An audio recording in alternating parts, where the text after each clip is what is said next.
हजर झाला होता. नेमकं काय झालंय कोर्टामध्ये, काय निर्णय झाला? दादा भुसे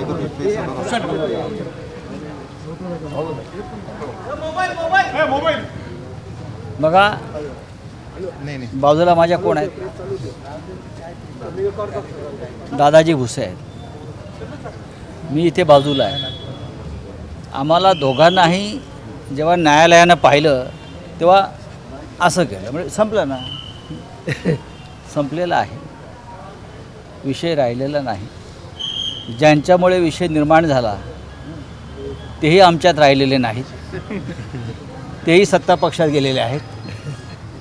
आता त्यांचं त्याने पाहावं या मताचा मी आहे. दादा भुसे यांनी अत्यंत ग्रेसफुली हा विषय संपवण्यासाठी सहकार्य केलं, ही चांगली आनंदाची गोष्ट आहे. म्हणजे दादांचे आणि आमचे जे पूर्वीचे नातेसंबंध आहेत ते इथे कामी आले. आणि माझ्या तब्येतीमुळे मला आता फार धावपळ अशी इथे लांब करता येत नाही, तारखा नेता येत नाही. पण जे घडलं आहे ते उत्तम घडलं आहे. राजकारणामध्ये अशा पद्धतीने आरोप प्रत्यारोप होत असतात. मात्र आता जे तुम्ही निर्णय घेतलेला आहे कुठेतरी महाराष्ट्राच्या राजकीय संस्कृतीला धरून आहे असं म्हणतात. महाराष्ट्राची ही संस्कृती आहे ना, यापेक्षा वेगळी संस्कृती कधीच महाराष्ट्राची नव्हती. आणि ही संस्कृती कायम राहावं असं आम्हाला दोघांनाही वाटतं. दादा बोलतील ना आता. साहेब, पण यापुढे पुन्हा अशी वक्तव्य होतील का? बघा, ते वक्तव्य मुळात ज्या आधारावर मी केलं होतं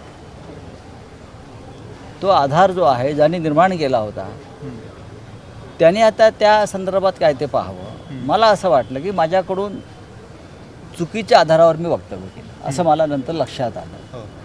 आणि ज्यांनी ते समोर आणलं ते आता स्वतःच दूर गेलेले आहेत. त्याच्यामुळे मी कशा करता या विषयावर दादांशी भांडू, हा माझा सरळ मुद्दा आहे. ज्यांना भांडायचं असेल ते भांडतील किंवा लढतील.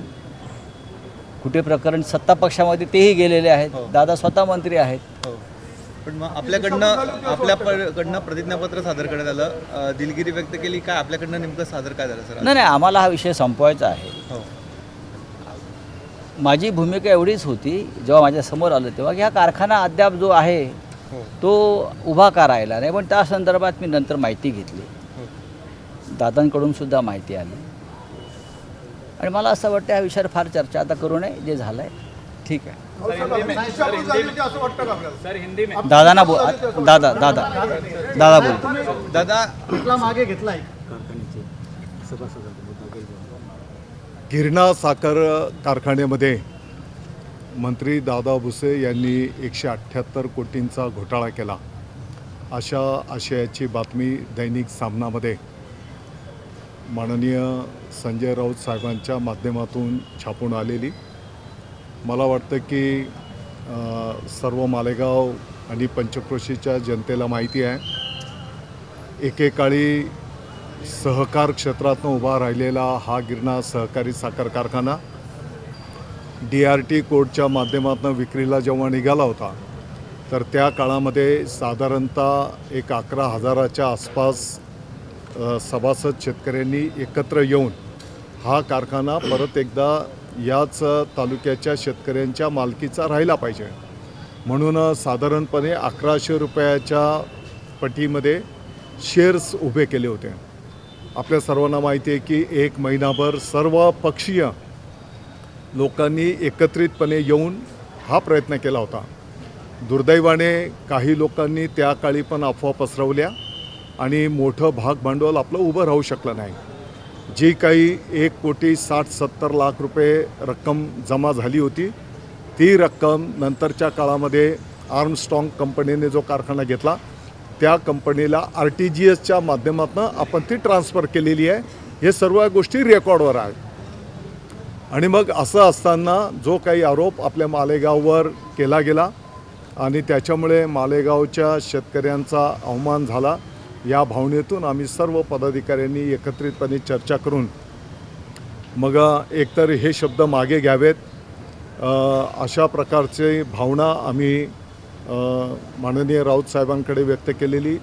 तसं त्यांना नोटीस दिली होती आणि तसं भूमिका त्यांनी न घेतल्याच्यामुळे मग या ठिकाणी खटला दाखल केलेला होता. नंतरच्या काळामध्ये राऊत साहेबांनी याचं सगळं पडताळणी केल्याच्या नंतर त्यांना हे आढळून आलं आहे की आपण केलेला जो काही आरोप आहे तो चुकीचा आहे, निराखस खोटा आहे. ज्यांनी त्यांना माहिती दिलेली होती, मला अपेक्षित होतं की त्यांनी नावसुद्धा घ्यायला पाहिजे होतं. हो, मी सांगतो ना, मी सकाळी नाव घेतलेलं आहे. तर अद्वै हिरे यांनी ही माहिती दिली होती, हे सत्य आहे. सकाळी मी या विषयावर बोललेलो आहे. तर त्या खोट्या माहितीच्या आधारावर त्यांनी ते आरोप केलेले होते आणि मग त्यांनी आत्ताच्या घडीला मालेगावच्या शेतकऱ्यांची, नागरिकांची, सभासदांची दिलगिरी माफी मागितलेली आहे आणि म्हणून त्यांच्या तब्येतीचाही विषय आहे. या सर्व गोष्टींचा विचार करून आज हा खटला मागे घेण्यात आलेला आहे. साहेब, आज जो तुम्ही दोघं एकत्र दिसले, मैत्रीचे संबंध असले, पुढे हे कायम राहतील? आमचे राहतील. चला. बघा, त्यांनी माननीय राऊत साहेबांनी चुकीच्या आधारावर म्हणजे मधला पॉईंटच काढून टाकला होता. 1,78,00,000 डायरेक्ट 178 कोटी करून टाकले होते आणि म्हणून मालेगावच्या शेतकऱ्यांचा, नागरिकांचा जो संभ्रम, गैरसमज झालेला होता, आज त्यांनी दिलगिरी त्या शेतकऱ्यांची माफी मागून तो दूर केलेला आहे आणि त्यांच्या तब्येतीचंही कारण आहे. या सर्व गोष्टी पाहता मालेगावच्या शेतकऱ्यांनी सांगितलं की आपण त्यांच्या विनंतीला मान देऊ, हा खटला मागे घेऊ. सर, त्याप्रमाणे जुने नातेसंबंध, जुना जो तुमचा स्नेह होता तो या ठिकाणी कामी आला. नाही, मला वाटतं की ही वस्तुस्थिती आहे की गेली काही वर्ष त्यांच्या नेतृत्वाखाली आमच्यासारख्या कार्यकर्त्यांनी पण काम केलेलं आहे. मला विश्वास होता की त्यांनाही माहिती आहे की दादा भुसे काय करू शकतो आणि काय करू शकत नाही. आणि मग असं असल्यानंतर त्यांच्याकडनं पण मला अशी अपेक्षा नव्हती. किमान कोणतीही गोष्ट बोलताना आपण त्याची खातरजमा करून घेतली पाहिजे. जेव्हा त्यांनी त्याची खातरजमा केली तर त्यांना आढळून आलं की बाबा आपण जे वक्तव्य केलं, जे लिहिलं ते चुकीचं आहे आणि त्यानंतर त्यांनी त्या पद्धतीची भूमिका घेतली.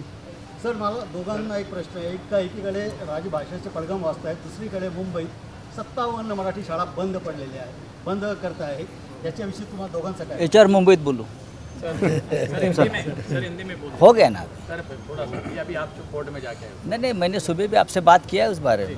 देखिए, जो एक मामला चल रहा था यहाँ, उस बारे में मैंने और यहाँ के guardian minister, senior leader Dada Bhuse जी में सुलह हो गया है. जो बात मैंने रखी थी उस वक्त, जब उसकी मैंने जांच पड़ताल की तो मुझे लगा कि मेरे तरफ से कोई गलत वक्तव्य निकला है, वो मैंने पीछे लिया है और मैं और दादा भूसे जी ने ये तय किया कि अब ये मामला यहाँ ख़त्म हो जाएगा. बस दिस इज़ द शॉर्ट स्टोरी.